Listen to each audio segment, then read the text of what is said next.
Act 1, Scene 2. Here we're introduced to Macbeth through the words of the sergeant who has been in the battle with him. So we are away from the heath now because we've just seen the witches, and we move to a military camp near his palace at Forres. King Duncan of Scotland asks the wounded captain for news about the Scots' battle with the invaders, who are led by the rebel MacDonald.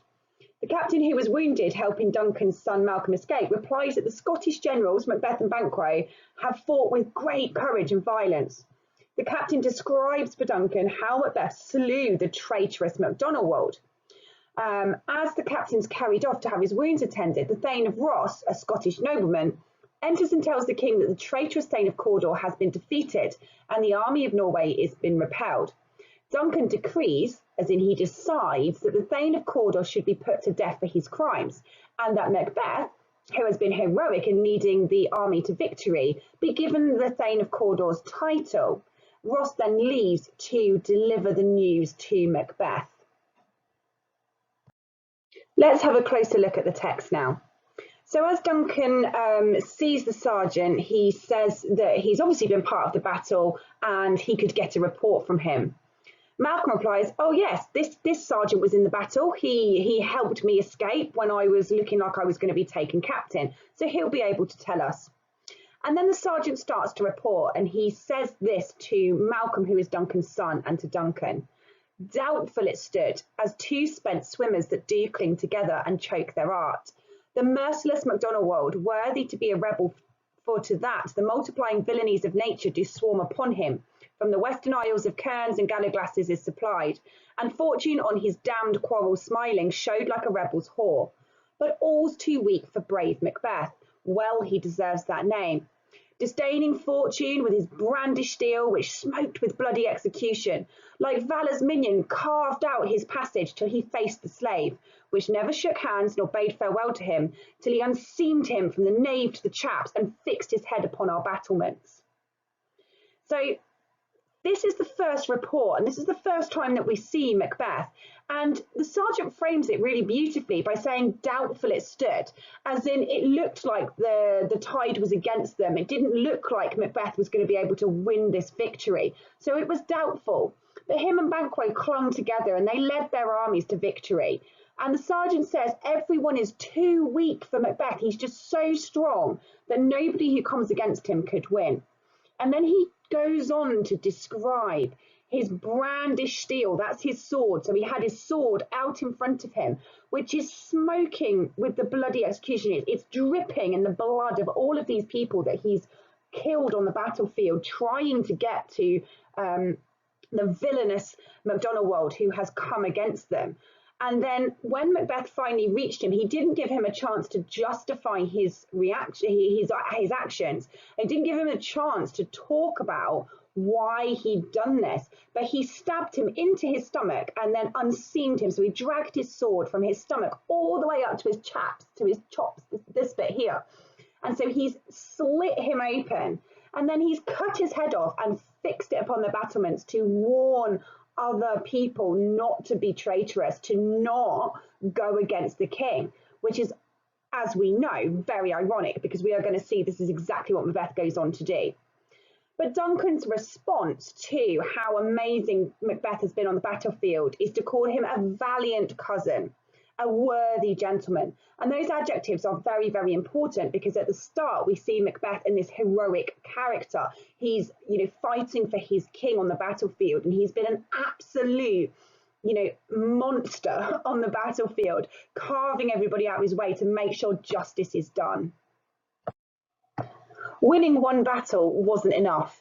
So the sergeant continues and talks about the second incident that happens, and as he comes through he says, well, they won that battle, but no sooner had justice been done there than the Norwegian lord, who saw that actually the army was depleted, that they were wounded, he came in and sort of did another wave of battle. He saw the tide turning against Banquo and Macbeth, who are struggling, and so he comes in furbished with new supplies of men and begins a fresh assault.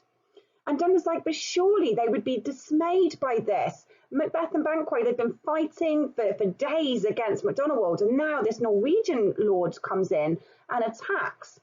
And the sergeant says, well, yes, they were dismayed, as sparrows would be dismayed to see an eagle, or a hare dismayed to see a lion. Macbeth and Banquo are the prey here to the predatory lord. However, they managed to get themselves together and have another attack, and they managed to overcome this Norwegian lord as well. So Shakespeare isn't just leaving it with the one battle to show how amazing Macbeth has been. He then says that there has been a second wave of attack that Macbeth has managed to overcome. And so in the final section of this scene, we see it all coming together. Ross now comes in from Fife, where the Norwegian lord had been set up in his camp, and they get a report from him which says that actually the Norwegian lord didn't act on his own, that there was some help given from the Thane of Cawdor. So the Thane of Cawdor has sensed some unrest within Scotland and has joined up with the Norwegian lord to attack King Duncan and his men, of which we know Macbeth is one of his captains. And so he comes and gives his report, and he talks about the Norwegian people had terrible numbers. So there was a huge army there, assisted by the most disloyal traitor, the Thane of Cawdor. And they fought against him. However, because of Macbeth's courage and valour on the battlefield, the victory fell on us. So Scotland here have been victorious. They have won this battle. And Duncan's incredibly pleased by this. And Ross says that it's been a brilliant victory, and we were able to make sure that the Norwegian lord, if he wanted to show respect to his men and take his dead with him, we charged him $10,000. So he's had to pay for his part in the battle. However, perhaps more prominently, and what we need to remember, is this stark warning that Duncan says. I've highlighted it in blue at the bottom for you here. He says, no more that Thane of Cawdor shall deceive our bosom interest. Go pronounce his present death, and with his former title greet Macbeth. And the rhyme there is reminiscent of what we've heard with the witches, that rhyming couplet with his present death, greet Macbeth. That rhyming is prophetic in the way that it comes across. And what's really notable here is that the king, King Duncan, has been betrayed by the Thane of Cawdor. And so he puts the Thane of Cawdor to death and gives Macbeth his title, making Macbeth the new Thane of Cawdor. He then says, what he hath lost, noble Macbeth hath won. And this idea of the lost and won reminds us of what the witches have already said, when the hurly-burly's done, when the battle's lost and won. It's also very similar to the idea of fair and foul, linking into what we've heard the witches see, and it gives a real sense of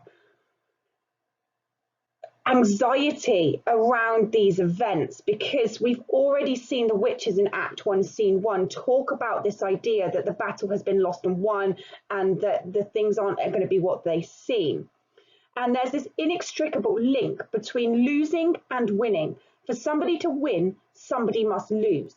And we're going to see this when Macbeth becomes fixated on this idea of power, and he becomes fixated on the prophecies. So, what can you do to revise this? You can draw it, create a pictogram, as in make sure you've got a nice picture. I'm not a drawer. I would probably, for myself, copy and paste a picture from the internet because I'm not particularly good at drawing. But I'd surround that with some key quotations to create a vivid image of the battle with the key ideas on it. You could imagine it. So how might you direct the sergeant to deliver his speech here? What would you have him say? Which bits would you emphasise and why? Which bits of that text that he delivers is important? Thinking about the ideas that you want to draw out of that. You could write it if you've got a creative mind and that's how you remember things. Imagine that you're Macbeth on the battlefield. You've had that first round of assault from MacDonald and you've struggled, but you've managed to slay him.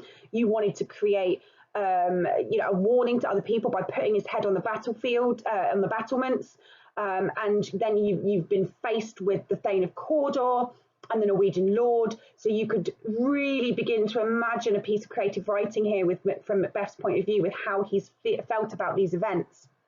Or you could analyse it. You could create a mini essay. You know, how does Shakespeare create Macbeth as a heroic character? Which bits of those speech would you pick out to show that Macbeth is this victorious hero on the battlefield? Any of these activities are going to help you work with that text in a little bit more detail and really secure your understanding.